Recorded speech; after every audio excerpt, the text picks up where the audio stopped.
It was supposed to be a routine traffic stop.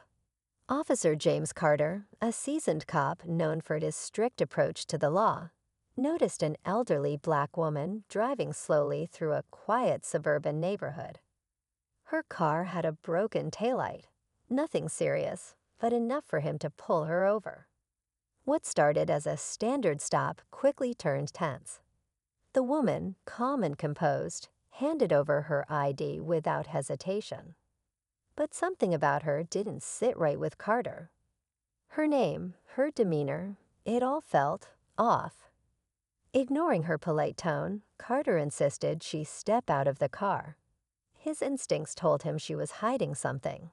Backup was called, and what seemed like a simple ticket escalated into a full-blown arrest.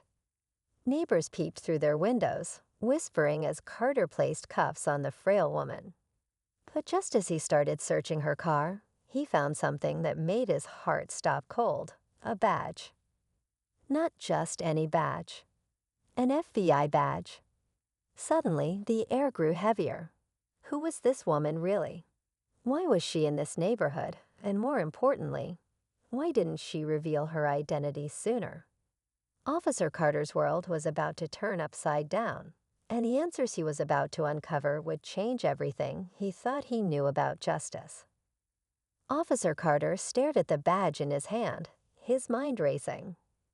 The name on it matched the ID she had given him, Special Agent Margaret Hill. But why would an FBI agent be driving alone in an old car through this neighborhood without backup or identification ready? Carter's grip tightened on the badge as he glanced back at the woman, who remained calm despite the flashing lights and curious stares from nearby houses. "You have no idea what you've just done," Agent Hill said quietly, her eyes steady. Her voice wasn't threatening, but there was a weight to it that made Carter uneasy. "Then why don't you tell me?"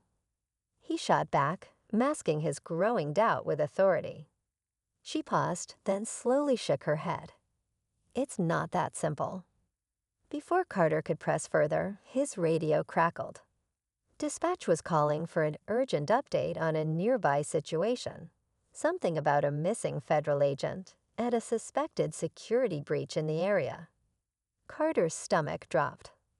Was this connected? Was she the missing agent? But why all this secrecy? Why not announce herself from the start? Margaret looked him in the eye. "Officer, if you don't let me go right now, more people are going to get hurt." Carter hesitated. Was she a threat or a warning? Officer Carter's grip on his radio tightened.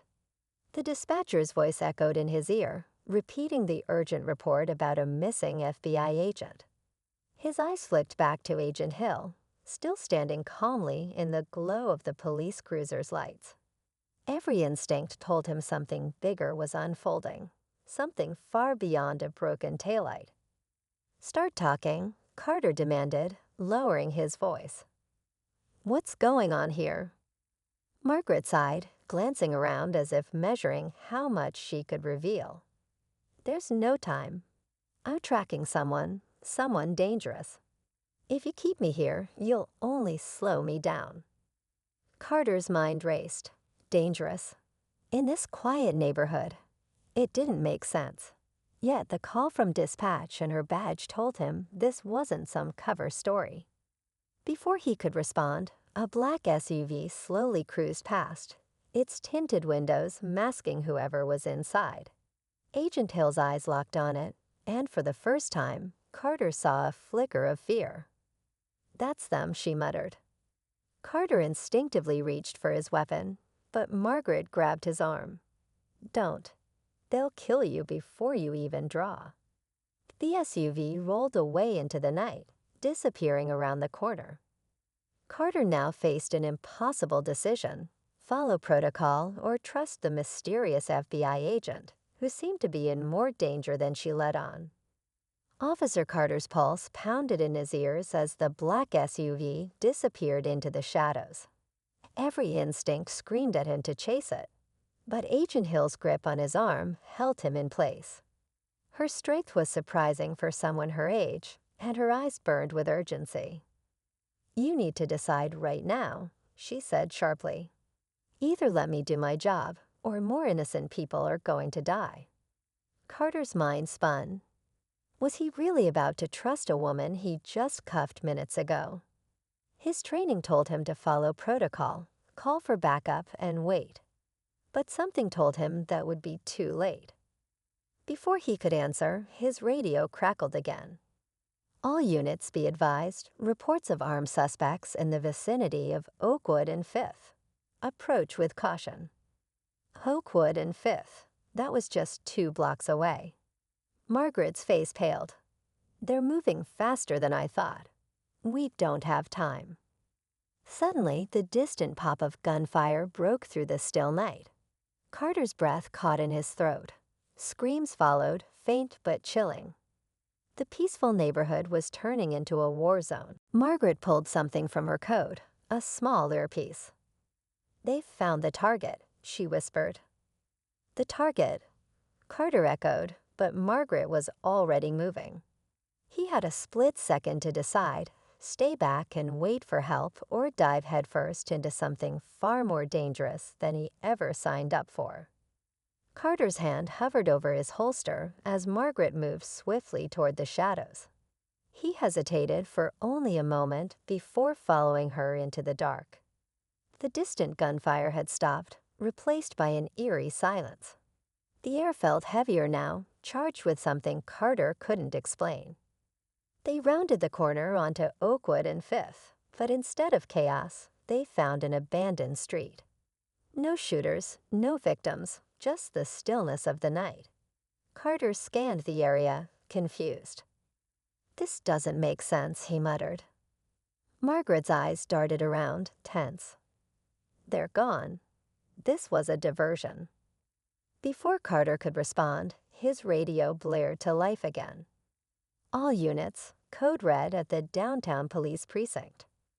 Possible breach in evidence lockup." Carter froze.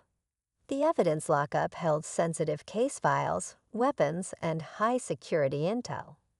If someone was targeting that, it wasn't random, it was calculated.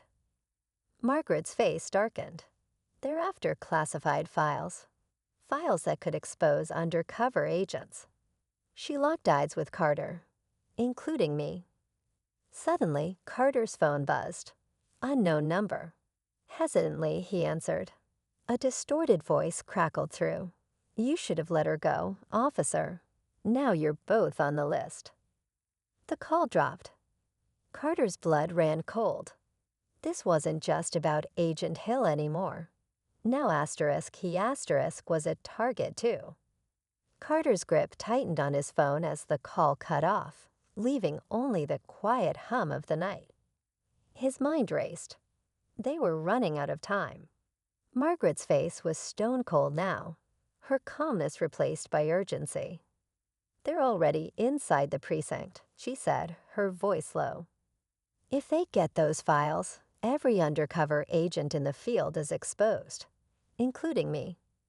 Without another word, they rushed to Carter's cruiser, speeding toward the downtown station. The city lights blurred past, the weight of the moment sinking in. Carter's thoughts spiraled. How deep did this go?